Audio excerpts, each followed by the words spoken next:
دیگه میسرم کمی مشتیستر است.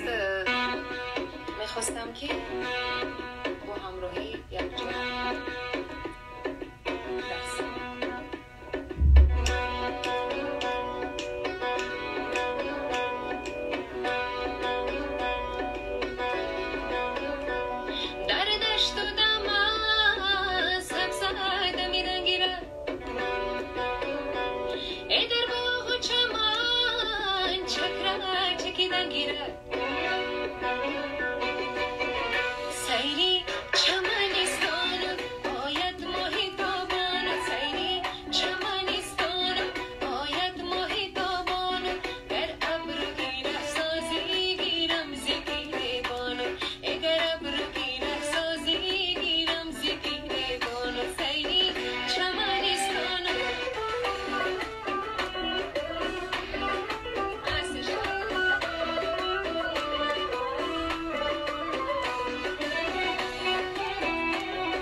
خواستم که از یک سرود بسرایم از یک بانوی هنر که همه ما او را دوستش می‌داریم و او بانوی هنر کی است؟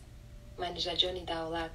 من یگان جورم با آواز زنده تا یک سرودی همون نفر رو، همون دختری بانوی زیبا رو نسرایم من آرام نمیشم. مرحمت.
هزار رحمت وقتتون دریغ نداشته با همراهی من در اینجا من رو طاقت کرده صدای من رو طاقت کرده تماشا کرده.